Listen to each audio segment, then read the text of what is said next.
परसों चौथे 1 साल की बच्ची के दिल च मोरी सी, ਉਹਦਾ इलाज होया हार्ट का, ਤੇ ਉਹ ਸਭ ਤੋਂ ਵੱਡੇ ਹਸਪਤਾਲ ਚ ਹੋਇਆ। ਤੇ ਉਹਦਾ ਬਾਪੂ ਕਹਿੰਦਾ ਮੈਂ ਦਿਹਾੜੀ ਕਰਦਾ ਜੀ, ਮੈਂ ਤਾਂ ਇੰਨੀਆਂ ਕਦੇ ਜ਼ੀਰੋਆਂ ਵੀ ਨਹੀਂ ਲੱਗੀਆਂ ਦੇਖੀਆਂ ਜਿੰਨੇ ਪੈਸੇ ਸਰਕਾਰ ਨੇ ਦੇਤੇ ਮੇਰੀ ਕੁੜੀ ਦੇ ਇਲਾਜ ਦੇ। ਹਾਂ ਹੁੰਦਾ ਇਹ ਪੁੰਨ ਹੈ, ਇਹੀ ਲੱਗਣਾ ਪੁੰਨ ਜਿਹੜਾ ਆਸ਼ੀਰਵਾਦ ਲੱਗਦਾ, ਇਹ ਸਭ ਤੋਂ ਵੱਡਾ ਹੁੰਦਾ ਮਾਵਾਂ ਦਾ।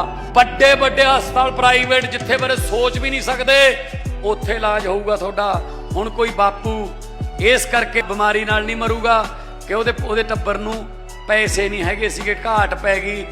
ਬਾਪੂ ਨੇ ਆਪ ਹੀ ਕਹਿਤਾ ਮੈਨੂੰ ਮੇਰਾ ਇਲਾਜ ਨਾ ਕਰਾਇਓ, ਇਹ ਜਿਹੜੀ ਜ਼ਮੀਨ ਹੈਗੀ ਹੈ ਵਿਕ ਜੂ, ਇਹ ਟੂਮਾ ਟੱਲੇ ਵਿਕ ਜਾਣਗੇ, ਉਹ ਇਲਾਜ ਬਹੁਤ ਮਹਿੰਗਾ ਪੁੱਤ। ਕੋਈ ਗੱਲ ਨਹੀਂ, ਮੈਂ ਤਾਂ ਜਿੰਨੀ ਹੰਡਾਉਣੀ ਸੀ ਹੰਡਾ ਲਈ, ਤੁਸੀਂ ਬਚਾ ਲਓ ਆਪਣੇ ਪਰਿਵਾਰ ਨੂੰ।